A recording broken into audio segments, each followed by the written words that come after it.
I'm Brandi Kruse. Coming up today on Undivided, after violence on the campus of the University of Washington, let's see what the chair of the state Democratic Party has to say. Plus, we'll have more exclusive reporting on Washington State's new reparations program and a crystal clear example of how government regulations rarely make things better. That and more coming up today on Undivided. Remember, you can support this little show of ours for just $5 a month by signing up at undividedpod.com.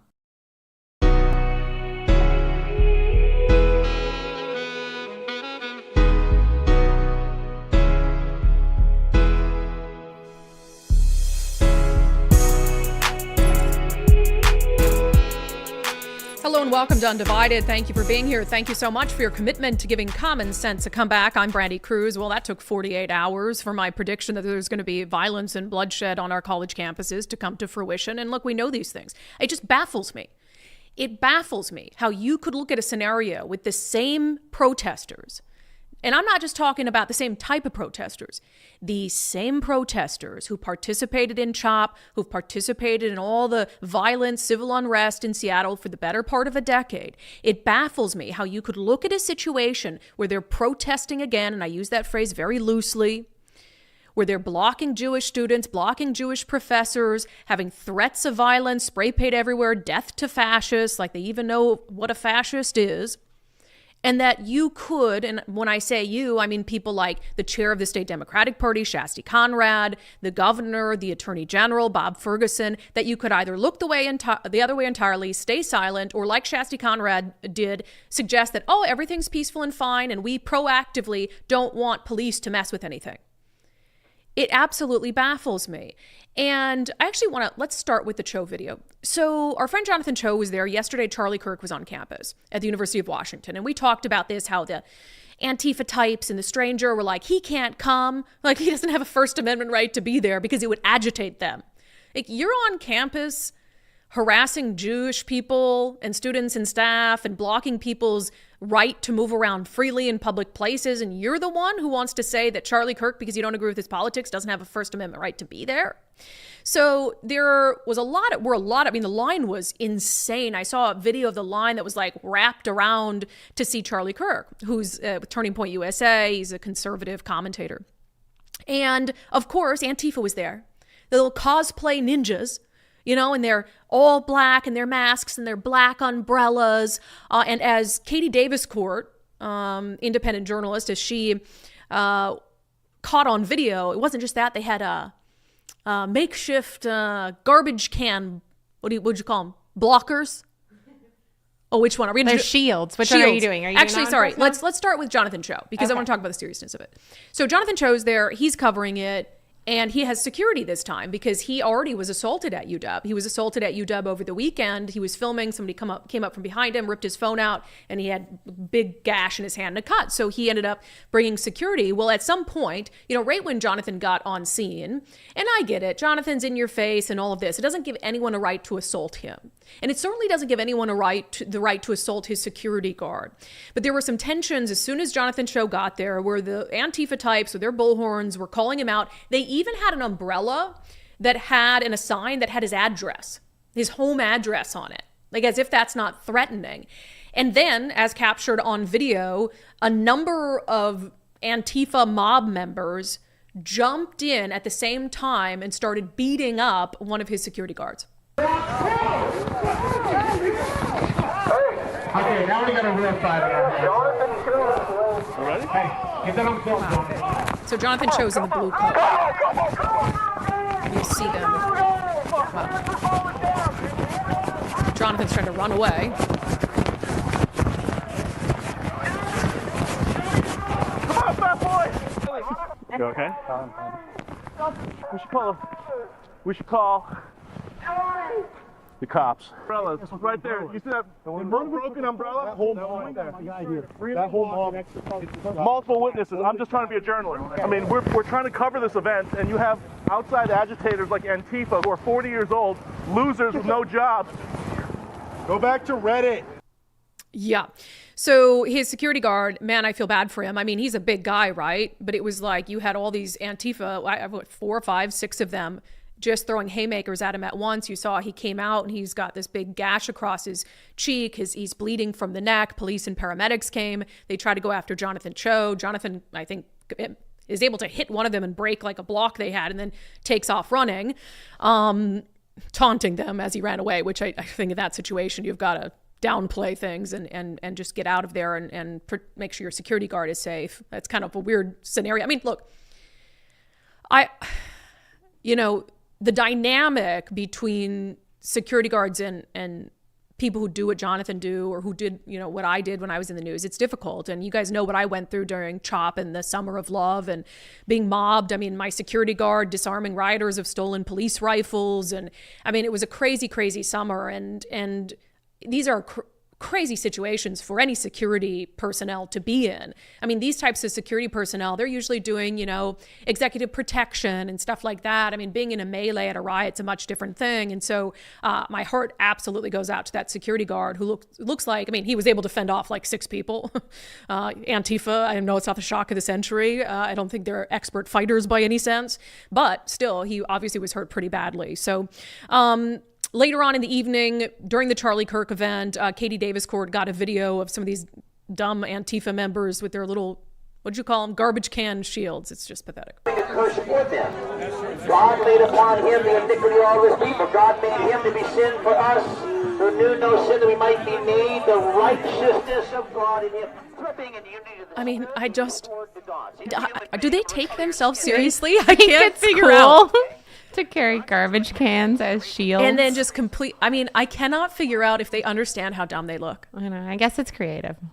It's not. Crafty. It's not. It's none of those things. I just cannot comprehend them thinking and anyone taking them seriously and anyone sticking up for them or downplaying what they're doing. Because as dumb as they look, they're dangerous. I know they're dangerous. I've been assaulted by them personally on multiple occasions. We know they're dangerous because we just saw that video. So they look dumb, but they are dangerous.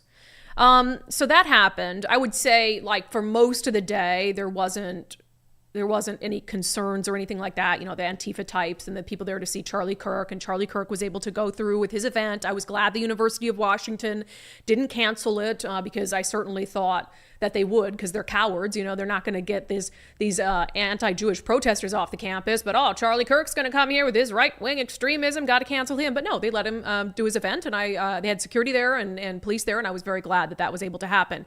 But was definitely concerned about Jonathan Cho and his security, and we'll check in on them a little bit today behind the scenes just to make sure they're doing all right. So the other thing I noticed, it's not just, the politicians who downplay this. It's the media too, man. I was following Seattle media on Twitter yesterday while this was happening, and they're mostly peaceful. Oh, everything's peaceful. Or it's or when they talk about agitators, it's the Charlie Kirk people and all of this. And look, if you don't want violence, if you're not there for violence, there is some personal responsibility that you have in not putting yourself in a situation where where there's going to be agitation and whatever it is, and you're going to provoke some unhinged person.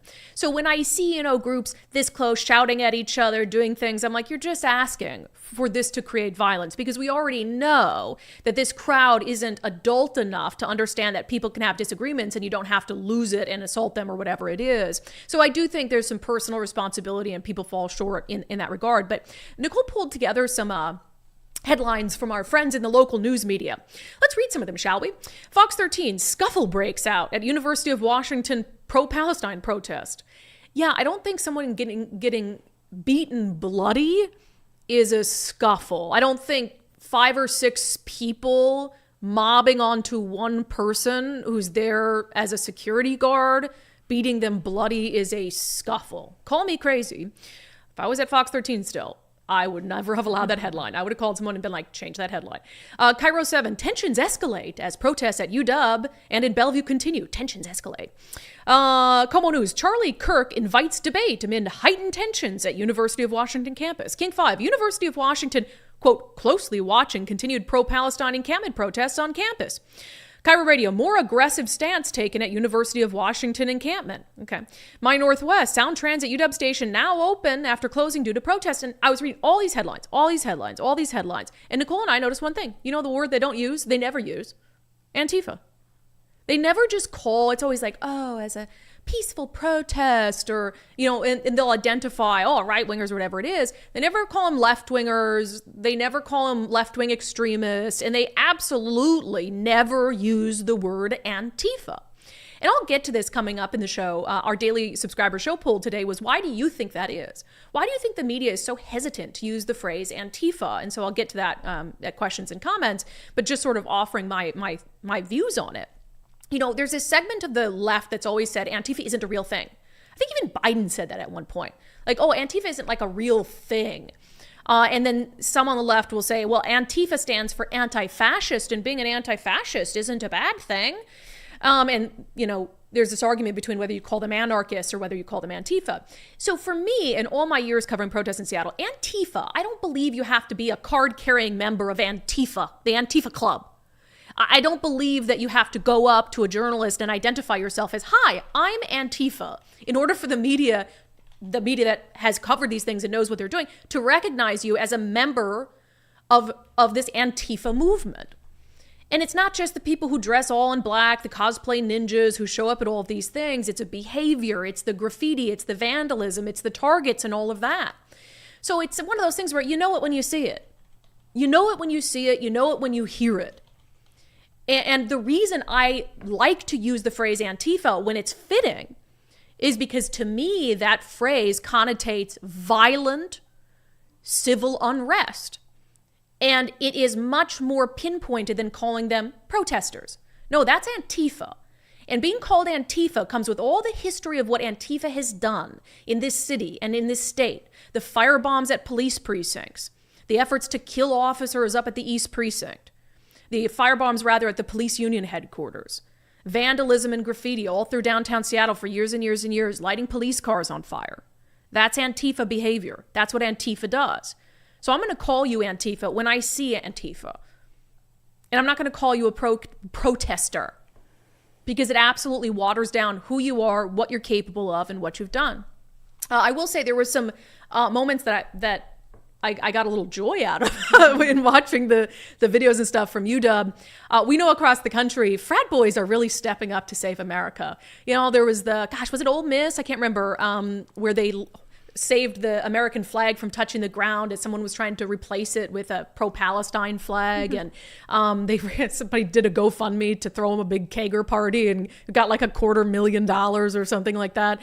And then there's been frat boys who have been on other college campuses, you know, pushing back, like forming lines and pushing back and shouting at the anti-Jewish people. And it's been, I love it. I love to see not just that it's frat boys, but I think it's young people who have to get us out of this situation. Like these young people who are acting like absolute lunatics and joining in on this pro-Hamas movement. I think the best way to quash that is through other young people who are willing to speak up and push back against it. But anyway, here's some frat boys challenging Antifa goons to a push-up contest at UW yesterday. Right now, if you do more pull-ups than me, you go first. Wow, go do pull-ups on I never thought I'd see this. Right now. Antifa is being challenged by frat boys to do push-ups. This is about strength, it's about ideas. And I'm built like this, and you're built like this. I don't know, brother. I bench 225. You bench, I don't know. They're challenging Antifa. Oh my God. It's kind of adorable. I think you just bought it. Guys, hey, thank you for saving this school. You guys are the only ones who can save the school. Unbelievable. A little entertaining and actually a little disarming. You could see the Antifa guy kind of joking around with them. And so it was innocent fun. And I think that was all fine. And it cracked me up a little bit. But you can tell the guy with that the Antifa guy with the bullhorn, that's a full-grown adult. That's not a college student. That is a full-grown adult dressed all in black, surrounded by people with black umbrellas covering their identity, shouting in a bullhorn at kids. That's sad stuff. That's weird stuff. All right. One more thing on this front. Macklemore, of course, Seattle's own Macklemore. We knew this a couple days ago. There had been some rumblings he was going to put out a pro-Palestine song about what's happening in Gaza. And so I'm not going to play it because I'm sure I'd be the first one he'd come after for copyright infringement. But in this song, he also slams President Biden. And man, I'll tell you, with President Biden, I I don't know that he's not going to win, but also, it's not just the right and the center who I think is just abandoning him. It's the far left too. And over this, they're mad at him. So shall I read the lyrics from the Macklemore song? I think so. Okay, let's read it. Any swear words I need to? I blurred them a little. Oh, okay. All right, let's go for it. Woo, yeah, the people, they won't leave. What is threatening about divesting and wanting peace? The problem isn't the protests, it's what they're protesting. It goes against what our country is funding. Hey, block the barricade until Palestine is free. Hey, block the barricade until Palestine is free. When I was 7, I learned a lesson from Cube and Eazy-E. What was it again? Oh yeah, F the police. Woo! Actors and badges protecting property and a system that was designed by white supremacy. But the people are in the streets. You can play, I'm like Migos right now, but the people are in the streets. You can pay off Meta. You can't pay off me. Politicians who serve by any means. AI, PAC, CUFI, I'm assuming there's some whatever, and all the companies. You see, we sell fear around the land of the free, but this generation here is about to cut the strings. We see the lies in them, claiming it's anti-Semitic to be anti-Zionist. I've seen Jewish brothers and sisters out there and riding in solidarity and screaming free Palestine with them, organizing, unlearning, and finally cutting ties with a state that's got to rely on an apartheid system to uphold an occupying violent history. Been repeating for the last 75. The Nakba never ended. The colonizer lied. Woo! Destroying every college in Gaza and every mosque, pushing everyone into Rafah and dropping bombs. The blood is on your hands, Biden. We can see it all. And F no, I'm not voting for you in the fall. Wow. I like the last part. I kind of wish people could see you moving. I was you gotta move while you do trying that. to jive like Macklemore. I mean, he's white. I'm white too, Yeah. So I should have the same level of flow. I would think so. Yeah, so this is an F the police song, blah, blah, blah, saying it's not, what's happening isn't anti-Semitic. Yeah, we've literally seen Jewish people harassed and Israeli flags torn into pieces, so just spare me. But he says he's not going to vote for Biden. So, I mean, they're not going to vote for Trump, but, chalk that up to, I wonder who they'd vote for instead. Not RFK. They got to find someone they like, I guess. So Macklemore out with his latest hit. He's so woke. Have I told the story about meeting Macklemore before we get to our update on the reparations program? Show, but I do wonder how cops are going to feel when they need to protect him. Yeah, from Macklemore, fans do you ask in for Seattle. security? That's interesting. Do you want police at your next concert? Interesting. I'll have to look into that. I met Macklemore during a racial justice protest / riot. This is before 2020. I don't really know the exact date, but sometime before 2020. So protesters were going to get on the freeway and try to block the freeway, and he was marching with them, and I was working. Gosh, I think I was in radio at the time. I think this is like way back when I was working for Cairo Radio, and I went up and I had my little recorder, and he was marching with them, and he had a couple posse with him, his posse on like near Broadway actually, and but he didn't have security. And so I go up and I reach out to shake my hand to introduce myself to see if he'll answer some questions. Limpest handshake. I still remember the feel of it. It was like,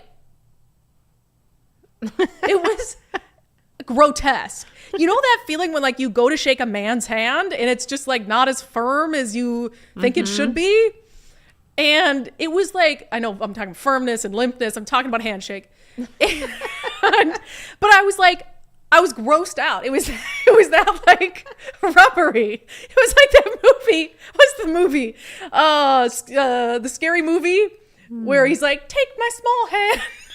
Do you know?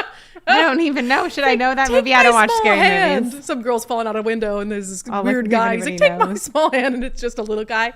And they grabs it, but it's just, anyway, that's what it reminded me of. Oh, sorry. I don't even know what to do here anymore. Can I move on, Nicole? Is that I okay? suppose. I was looking to see if anybody knew what movie you were talking about. Oh, but- 100%. Scary Movie. There's like Scary Movie. It's like a knockoff on Scream. Oh, it's a comedy. Scary Movie, the actual movie. I thought you said it was a scary movie and you couldn't think of it. It was one of the scary movies. Got it. So, all right. We have an update. So one of the stories we did right before we left on vacation, I am shocked. I mean, I guess I'm not shocked, but it went crazy on social media and was shared a lot because I think a lot of people were surprised about it, just like we were, about learning that right now in the state of Washington, if you're buying a home, you are paying reparations. And the bill was passed in 2023, but I was just really surprised to learn the extent to which it is just true reparations and how racist it truly is. So this is HB 1474. It's called the Covenant Home Ownership Program. And I told you guys at the time we were going to do some updates on this. So the details of it, basically, beginning January 1st of this year, the county auditor has to collect a Covenant Home Ownership Program assessment of $100 for each document recorded, which is in addition to any other charges. And basically, they've done some exemptions. So this really is about real estate documents. And so if you're going to buy a new home, you might have to file 8 different documents. And so that's $800 that the home buyer is going to have to pay added to the cost of it. Now, it also said in here, as part of the Covenant Home Ownership Program, the department shall contract with the commission to design, develop, implement, and evaluate one or more special purpose credit programs to reduce racial disparities in home ownership in the state by providing down payment and closing cost assistance. So they established this, which I am not the one calling it reparations. Just to be clear, the bill is the Covenant Home Ownership Program, but the Democratic state representative, Jamila Taylor, who introduced this bill, and when it was passed, she said it was a first of its kind in the nation reparations program. So those are her words. So one of the things we talked about when we first discovered that this was going on and that as of this year, people are paying reparations in Washington state, only place it's happening in the country, is in the bill, they're like, oh, we have to also do a study. Because apparently you're going to do a lengthy study on whether something is a good idea after you pass it into law. And so the law itself commissioned a study on this to look into historically laws in Washington state that might have discriminated against people for home ownership based on skin color. And then, how they were going to dole this out and who should qualify, etc. Well, we have our hands on the study. I will tell you, it is 196 pages of absolute woke word soup. And I cannot promise you that I read all 196 pages. But I did, however, read the executive summary. Here's the study. It is called... it is from the National Fair Housing Alliance. It's called Washington State Covenant Home Ownership Program Study. So I read the executive summary on it and went through some of the areas that were of interest to me in it. But it looks at, historical, what happened in Washington state, existing programs that are in place to help with home ownership and down payments and stuff like this. And then it gets into the justification for using racism to try to help every new homeowner except white people, essentially. So, 196-page study, but then I found that they did a webinar. There was an online webinar where all the stakeholders, as they call them in Washington state, came together to discuss the findings of this study. And I thought, well, that might be a little more entertaining than reading the 196-page study to you. So the first part of this webinar that I want to play you is when they are comparing the current approaches to trying to help new home buyers to what they want to do in more race-based assistance. Here's the clip.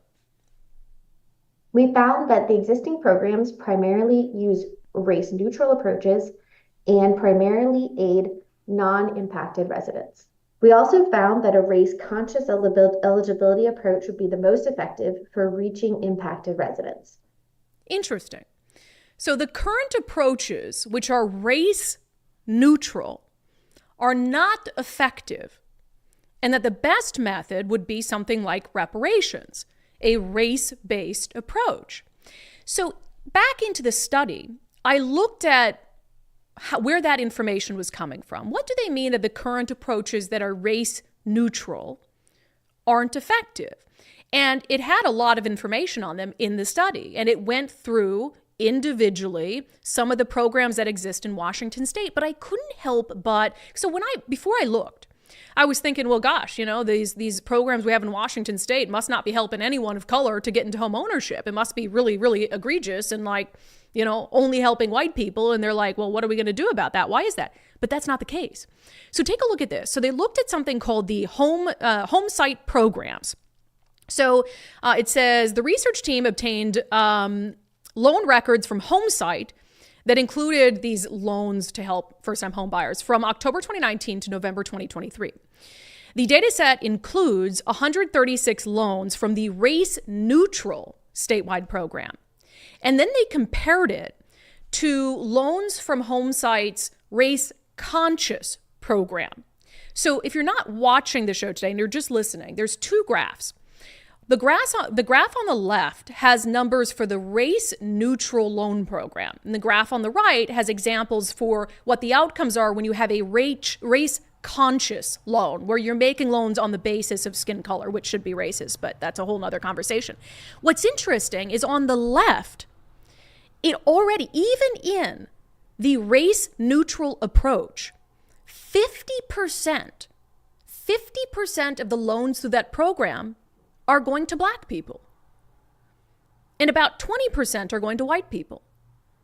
Which, when I look at that 50% is well above and beyond the percentage of Black people as a population in Washington state.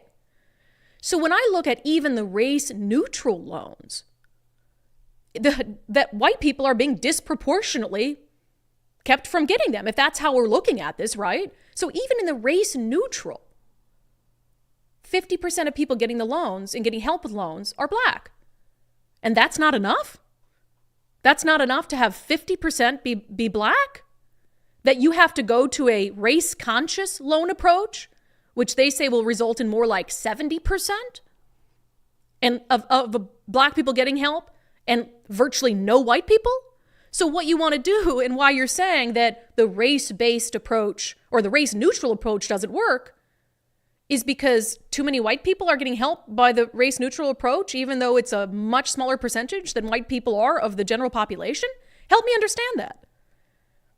And Nicole, while I'm reading these next ones, can you look up what the percentage of Black people is as a population in Washington state on the last census? Because I think it's like not even 20%. I could be wrong, but it's certainly not 50%. Yet that wasn't enough of a positive outcome for people of color to have 50%. And it's more than that when you think of people of color, because white people in the race-neutral loans were only getting 20% of the assistance. So the rest of it is AAPI, Hispanic, Asian, or multicultural. So I just, that doesn't make any sense to me. It's not, basically what they're saying is it's not racist enough. The way that we're handing out this help, it's not racist enough. We have to make it more racist so no one who's white gets any of this money. That's how I read it. So let me play this second. So in the webinar, they outlined the goals of the Covenant Homeownership Program. We identified goals for the Covenant Homeownership Program based on the Act. These goals included to ensure that eligible households receive a large enough down payment to afford to purchase a home of decent quality. Second, that the program serve as many eligible households as feasible, and that the program not advantage any particular race or ethnic group among the group of eligible households. Interesting. We might have to play that again. One of the goals is that your reparations program doesn't disadvantage anyone except white people. Nicole, play that again. I want you guys to listen closely to goal number 3. We identified goals for the Covenant Homeownership Program based on the Act. These goals included to ensure that eligible households receive a large enough down payment to afford to purchase a home of decent quality. Second, that the program serve as many eligible households as feasible, and that the program not advantage any particular race or ethnic group among the group of eligible households. The program not advantage any particular race or ethnic group among, except the ones were already discriminated against. The program itself is discrimination. The reparations program itself is discrimination, basically saying white people, you don't get this help with home ownership and down payment.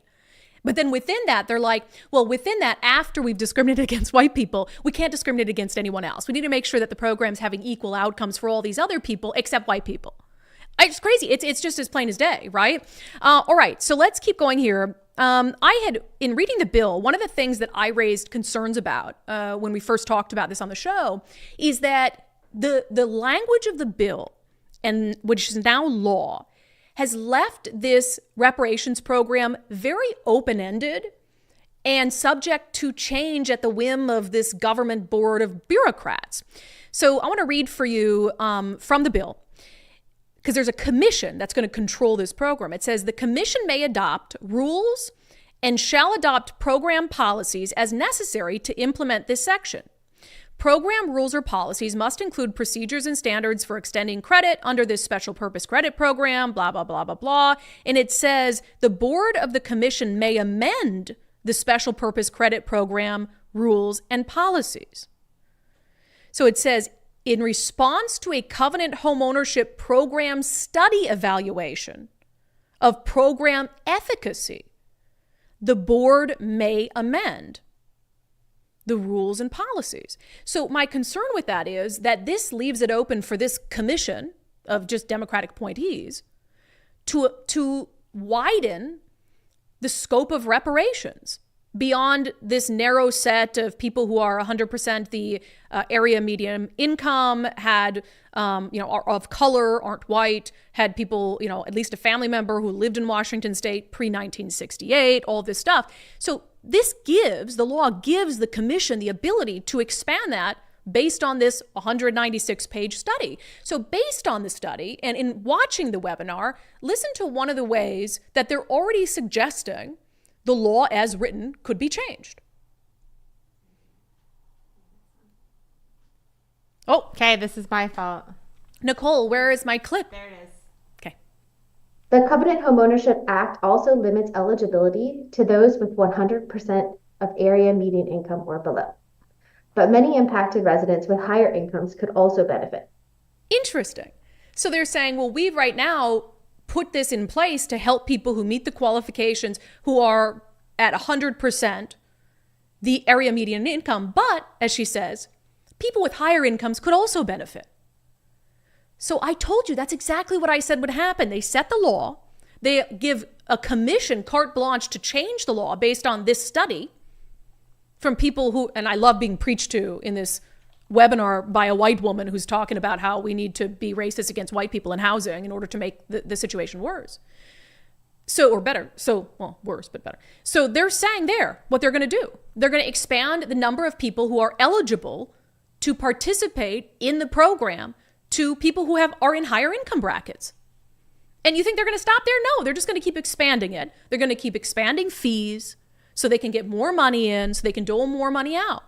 And I go back to, because Nicole found the data, so I go back to, remember when they're comparing race-neutral loan programs to help people get into housing versus race-conscious loans. And they said the existing race-neutral programs in our state aren't working, despite the fact that 80%, through their own numbers, through race-neutral home site programs, 80% were helping non-white people.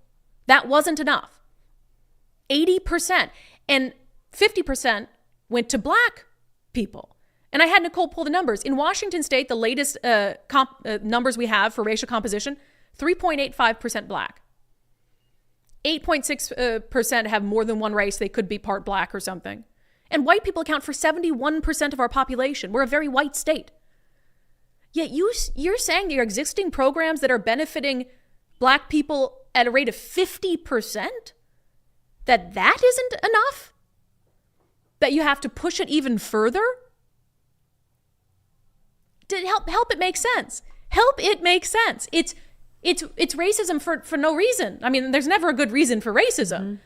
But when I expected the data to hit me in the face and to say, wow, white people are getting all the help. They're not. Now you just want them to get no freaking help. And it was even saying, it was giving all these examples, and I don't want to dwell on it, but we're going to continue to just hound on this issue and look into some of the changes that might happen.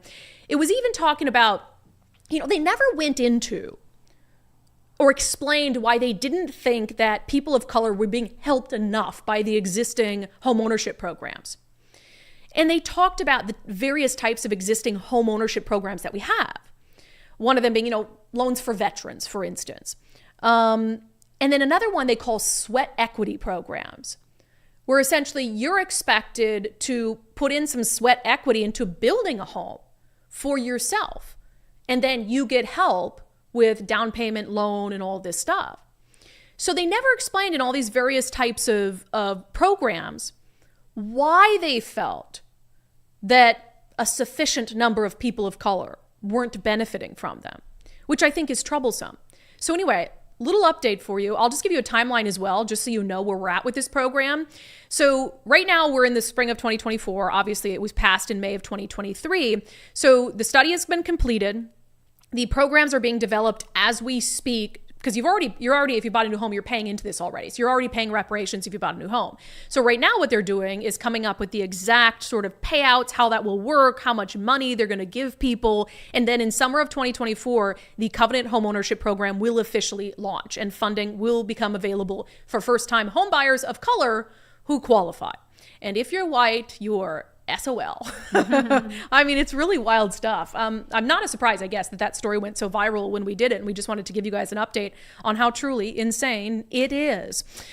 All right. We have been talking about Natchez RV Resort and how awesome it is out there. They're our newest sponsor on our show, and they are going to have the grand opening of Natchez RV Resort Phase 2 happening May 18th and 19th. Ty with Natchez RV Resort joined us, and because I asked him, what kind of people are already out there enjoying the resort? It's an awesome group of people. I can't say better things. It's all very like-minded people. I'm sure a lot of them listen to your show. It's a lot of people still living and working over here in the greater Seattle area that just want that home base to go to, and they want quality. They want to keep it a resort and not just have it be a park. And it's very tough these days with RVers for them to find a place to go, especially a quality spot. This is one they own. They can treat it like a second home, have their big RV sitting over there. If they get off work on a Friday and feel like just shooting over there, they know it's an option. They can also, when they're not using the lot, we have a great rental program where we can put it into the rental pool and they can rent it back out for a weekend to the general public and have them bring some money coming in for them when they're not using it. Yeah, so there's already phase 1 that happened. That sold out so quickly. And so it's important to reserve your spot for showings for phase 2. Again, May 18th and 19th. They're only going to let 21 families come out and be part of this. So they've got 21 extra large RV lots complete with water, power, sewer. The grand opening pricing starting at only $99.9. And you saw a little of the pictures there and stuff. This place is like high class. It is as nice as it gets. They've got this 4,300 square foot clubhouse, gourmet kitchen, great room, fitness center, showers, laundry, 300 days of sunshine, fishing, hunting, snow skiing, wine tasting, all of that. Pickleball courts. I've become pretty good at pickleball, I'm going to be honest. Dog park, miles of recreational trails, and the swimming pool and hot tub are coming soon. So just a really cool place to have a spot out there to take your family, get away from the craziness. So make sure to reserve your showing for the grand opening weekend, May 18th and 19th. You can reserve now, 800-422-6009, 800-422-6009, or natchezrvresort.com. Okay, follow up to what we talked about at the beginning of the show. So I did a segment on Monday's show calling out our leaders for staying silent or excusing the behavior that was happening on our college campuses. Because I thought, and I still think, obviously, that their silence, what does the left say? Silence is violence. That their silence could lead to violence. Well, one of the people I called out was Shasti Conrad, the chair of the Washington State Democratic Party, and she is now finally responding to what I had to say. Let's talk about it in our segment, Unbelievable.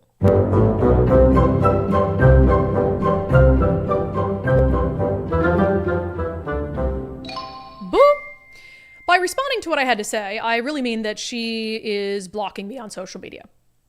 That is the response that I have gotten from Shasti Conrad, the chair of the Washington State Democratic Party. And a little context here. So I think it was yesterday, right, Nicole? I came in and I was sitting here and I was posting clips and stuff of the segment I did on Monday. And what did I tell you? I looked at you and I said, today's the day that what?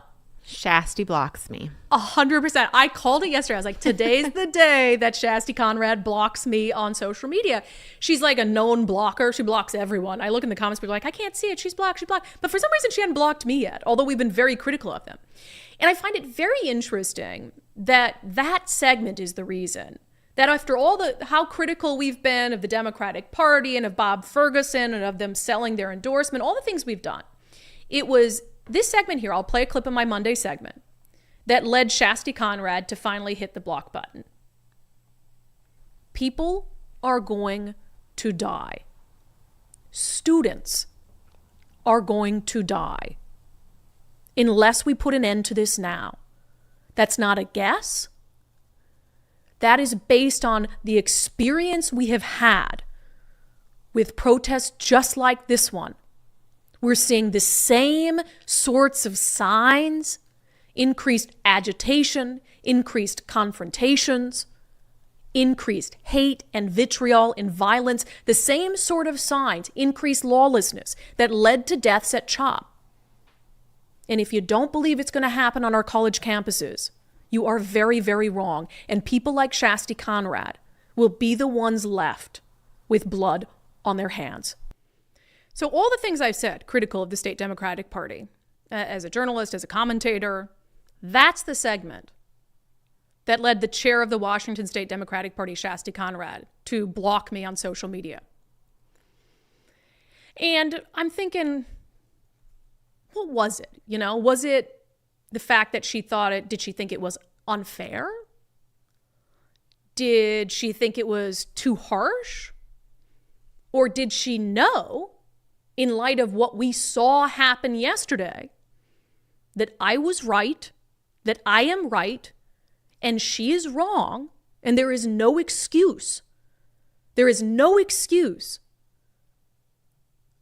for covering for these violent far-left extremists. Because again, I said in that clip, Shasti Conrad will have blood on her hands for condoning this behavior. And what did we see yesterday?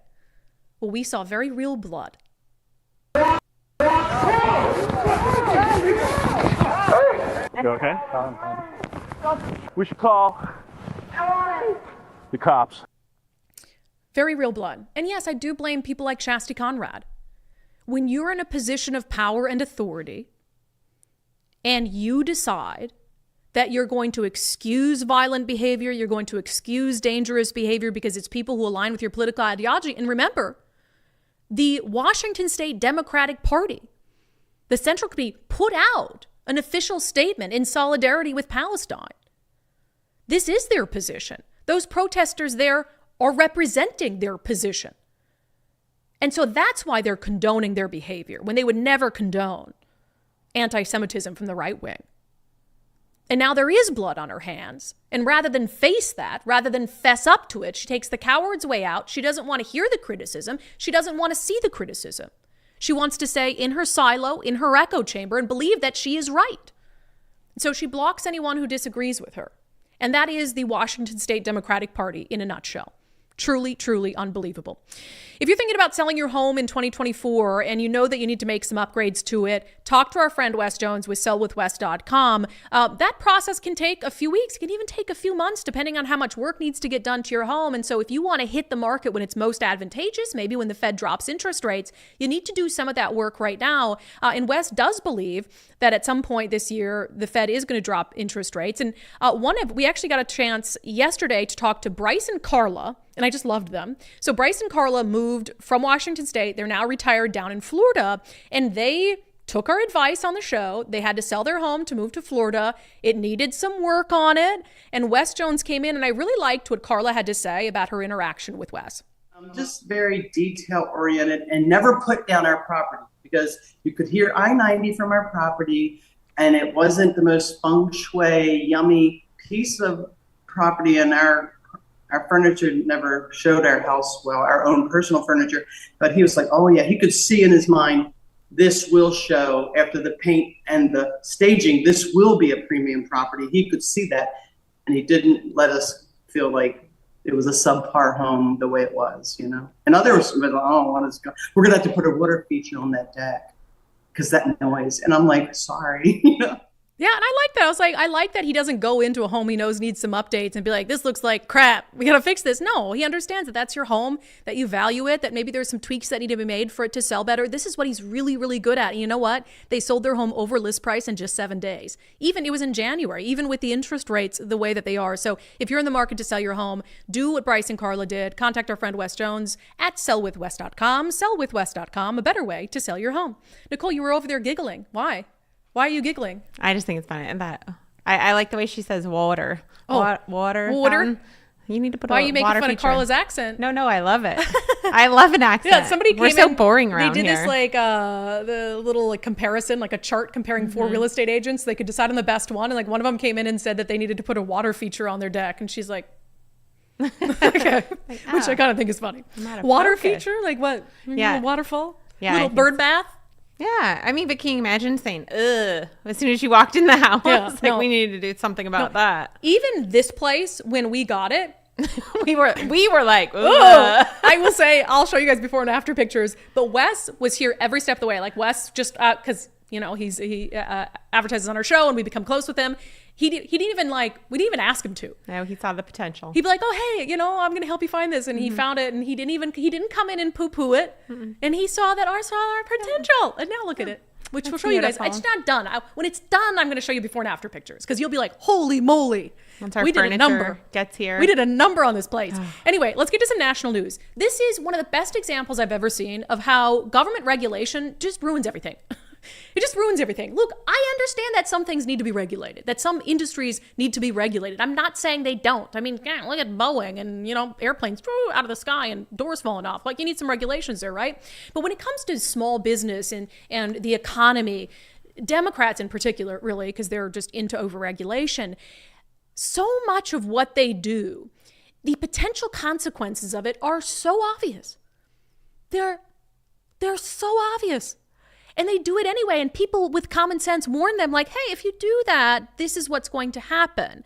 But they don't care because they're trying to please unions and special interest groups. And that's one of the things that we've seen with this like drive for increasing minimum wage.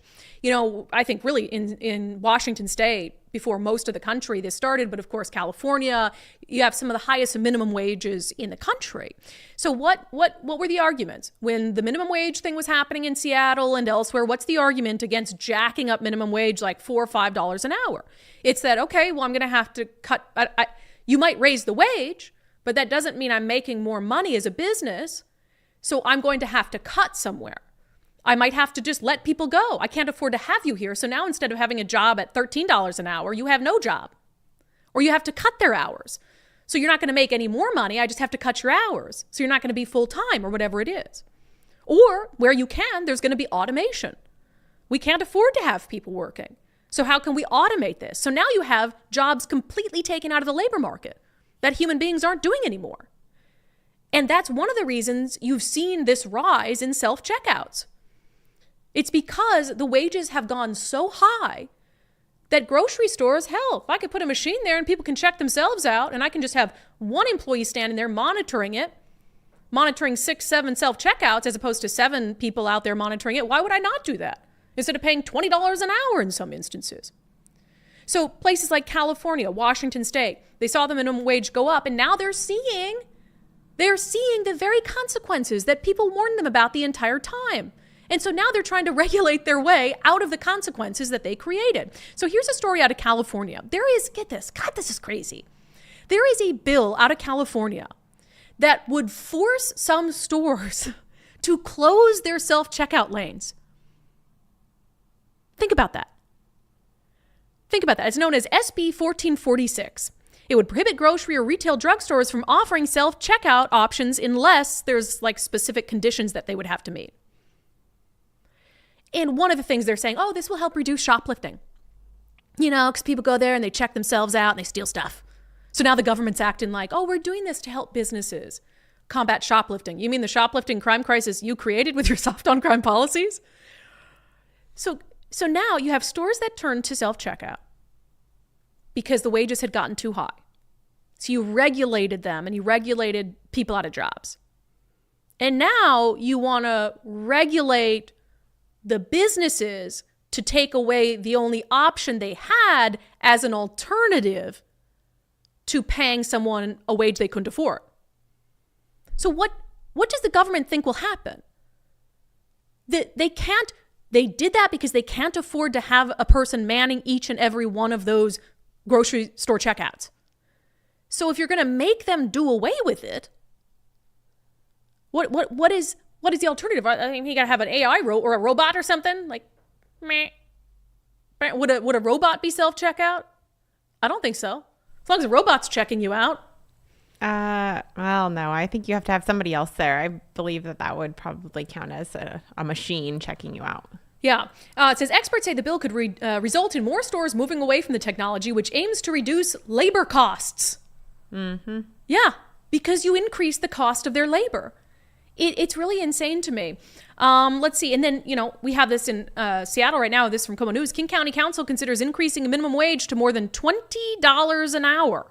This is an article just yesterday from Como News.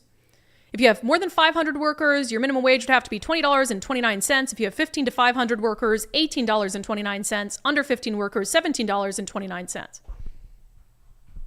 And again, they wonder, and they're doing this for their labor buddies, right? Like, they don't think of the long-term consequences. How is it helping your buddies in labor when you raise the minimum wage so much that they're going to reduce the number of jobs that are available? How does that help? How does that help them at all? Maybe in the short term, right? This is common sense stuff. It's just ridiculous. But yeah, what is the option? Raise your wage. Can't have. And I'll also say, did you guys, during the pandemic, and I think immediately after the pandemic, they were really struggling to get people into some of these jobs. The lines at the grocery stores were insane.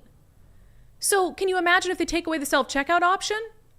They're not making more money, especially now with inflation and the cost of goods and all this stuff. So it's just wild. So we'll see what's going to happen. I feel like they're just completely destroying things, so they have to rely on the government, and we'll move towards socialism. Oh, yeah. And, that's all it is. More government. Yep. And then pretty soon, the only place we'll be able to get our food, all the grocery stores can't keep up. Yep, government. We'll have to go all to a government food bank. We'll have to get our government rations that we've already been taxed to pay for. And then we'll still have to pay for them, but only if we're white. Just crazy. I mean, this is like It is wow, wild. Brandi. It's a movie. Brandi, you're losing it. You're losing it. All right. We'll get to some questions and comments and our daily subscriber show poll coming up next.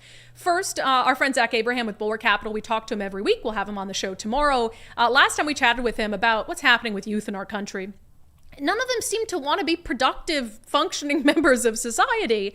And that kind of concerned me about, gosh, are they thinking about their future? Are they planning for their future? Or are we all just going to be left taking care of that generation?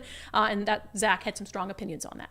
Just in terms of competition, if you're a kid that knows how to work and you got a work ethic, you're guaranteed to win. I mean, you are guaranteed to win. So people like the American dream is dead. And I'm like, I understand why people say that. But I think because of what is going on in society, it's more alive than it's ever been, because being able to, like, if you think about like what our dads and what our grandfathers dealt with, it like 60 hours a week working your hands to the bone, yep. That got you out. Like that just puts you in the realm of everybody else, right? That was the bare necessity. I didn't guarantee anything. If you can do that with a smile on your face in this generation, you'll rule the world. Yeah, so good lesson, I guess, for parents to teach their kids, although I'm sure all of you guys are very good parents. But heck, if you got one of these kids in these younger generations and you're speeding towards retirement, you might want to put more into that account. Make sure you got a good plan, because you might have to, instead of taking care of you, you're going to be taking care of them. I suggest having a free Know Your Risk portfolio review with Zach Abraham and his team at Bulwark Capital. He's also the host of the Know Your Risk radio podcast. There's just too much going on this year. Looming election, global unrest, rising cost of living. Protecting your retirement is critical. You only get one. So don't risk it. Schedule your free risk review now at knowyourriskradio.com. That's knowyourriskradio.com. Investment advisory services offered through Trek Financial LLC, an SEC registered investment advisor. Investments involve risk and are not guaranteed. Past performance is no guarantee of future results. All right, Matt Gilbert with a $5 super chat says, and I saw this picture. Did you pull the picture of Matt Gilbert? I figured you would have. You didn't, did you? I had a lot on my plate this morning. Interesting. Sorry. Okay. Well, Matt, I guess maybe we'll show it tomorrow, because I saw it. Yes. Matt Gilbert with $5 super chat. Got lots of compliments on my Common Sense 2024 t-shirt from the Charlie Kirk crowd yesterday. I hope you sold podcast subscriptions, Matt. If you did, we'll give you 10 cents. I know, we need to arm him with cards. Yes, we need to arm you with cards. I've had people who love the show who've asked me for cards that they can hand out at events. Our friend Ron Tyler does that. So can we do the daily subscriber show poll, shall we? So I asked you guys about Antifa. Like, what do you think it is? Why do you think it's so hard for the media to use the word Antifa? I've even heard Antifa members calling themselves Antifa.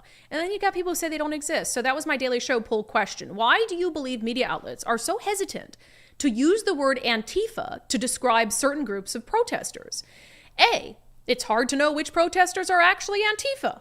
B, because Antifa doesn't exist. Or C, the media is bias. Nicole, you want to guess which option is winning out on among I think subscribers C is today? The actual correct answer. Well, yeah, media is biased. Although some people, like nobody has selected Antifa doesn't exist. Some people are saying it's hard to know which protesters are actually Antifa, which I can understand that argument.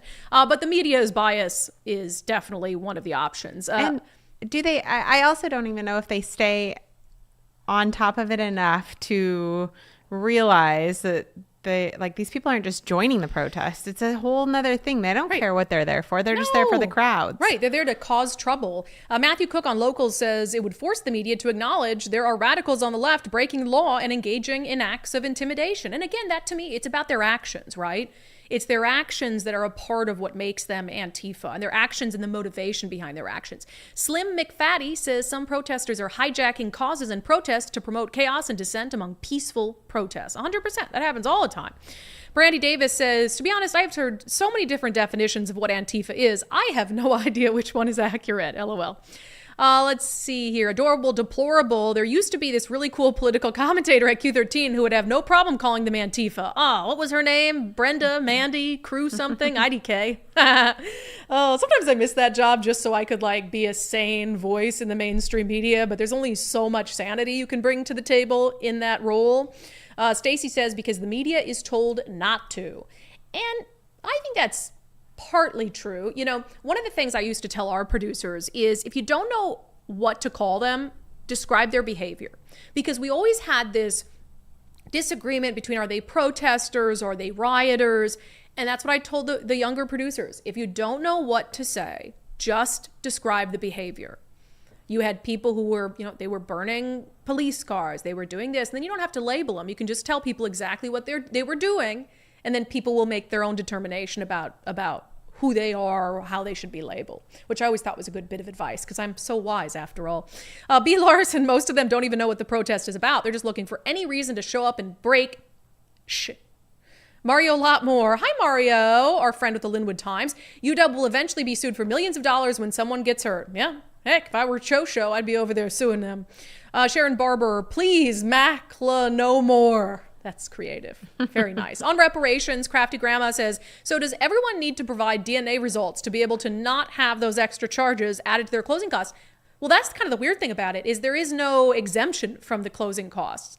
So even if you are a black home buyer, you still have to pay those recording fees. I guess you're just going to pay other people of color, or you're going to pay into a program that maybe you're going to benefit from. So it's kind of weird. It's all weird. TZ Burton, my family is biracial. Who do I sue? We just bought a home. That's a good, I do think that somebody could sue over this because it's just discrimination, right? So somebody needs to sue over it in order to have that precedent determined. Spencer Cole says, Brandi, I wish you'd teach economics in school. God help the younger generation. It's not even the younger people per se. Shama Sawant was an educated economist and still pushed for taxes on Amazon, increased minimum wage, and she had her own different version entirely of what she thought made the economy run well. On Shasti Conrad blocking me, Chris Ruddle says, you're only being blocked because you're accurate and putting light on things some don't want seen. There's no other reason to block me. If she just disagreed with me, she could say so. But I've gone after her pretty hard, but factually, that segment was about her own words and what she said, and more importantly, what she did not say about what was happening at UW. All right, one more. This one on minimum wage. Leonard Bonio. We need to shrink government. I just butcher people's names. Leonard. We need to shrink government, shrink taxes, reduce overregulation, and release the hands of industry. I agree too. Again, some regulation has to happen.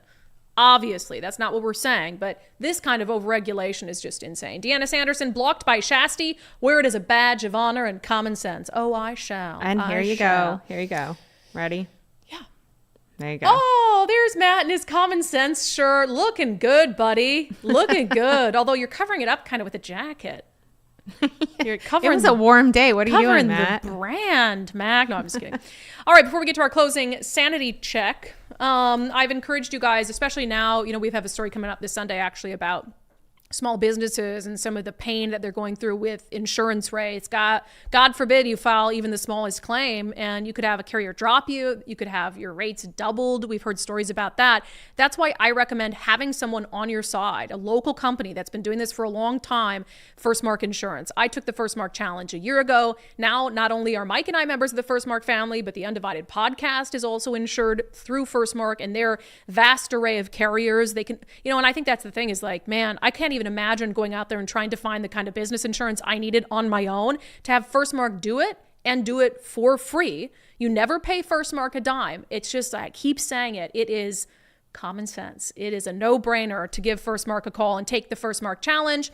Let's see. Jackie told us, I wanted to let you know I did the First Mark Challenge and it was wonderful. My insurance is where it needs to be, and they answered all the questions I had that helped me make the right decisions in my car insurance swap. If anyone is on the fence about trying First Mark, I hope they do it because it's really helpful and they might learn something they weren't aware of. I agree. And it is a learning process, and insurance can be so confusing, so you come away feeling very empowered, like you can make good decisions. So firstmarkinsurance.com, firstmarkinsurance.com. The very best part is they work for you. All right, once again, John Fetterman is the voice of sanity America never knew he could be. Let's talk about it in our closing sanity check. So one of the only Democrats in the country right now who is speaking truth about what's happening on college campuses is Democratic Senator John Fetterman, who, I gotta say, I take back everything bad I ever said about him. I'm sorry, John. All the criticism, and now he really is one of the only people on the left speaking truth and sanity. I don't know why they seem to, I'm not even sure what they're really, protesting about. If you ask them, they're not really sure. They can't, and now they're not talking about ceasefires anymore. And now they're talking about divesting and harming Israel on that. It's crazy. And they really just broke the mold yesterday when they had protesters at Auschwitz yesterday during the Holocaust, the 2-mile walk thing. I mean, like how much more tasteless and disgusting that could be. And as I said that it's actually working against peace in Gaza. And Hamas is convinced that they've won the PR war, and they keep seeing all these kinds of protests across the nation on these campuses. And it's not helpful, but it's actually works against peace, I think. I don't care if you're a protester, paid or not. If you've got to protest anything, you should be protesting against Hamas and demanding that they take the ceasefire, or they can just send all these hostages back home. Israel it represents the kind of values that in America, and it's like we should be able to defend the Israeli way of life. That anti-Semitism is often at the center of a lot of this protesting and the speech that now is out there. And now Meta or Facebook is now like, well, is river to the sea, well, of course, that's calling for the destruction of Israel. And of course, that's hate speech, and it shouldn't be platformed by anything. John Fetterman, the senator we never wanted, but we actually needed. That has been your sanity check for today, and that has been today's episode of Undivided. Thank you for being here. Thank you so much for your commitment to giving common sense a comeback. Wow, can't even say my own slogan. Thank you for being here. If you've not signed up to support our show already, it's just $5 a month. We really would appreciate it. It's what allows Nicole and I to continue to do this full time. undividedpod.com, undividedpod.com.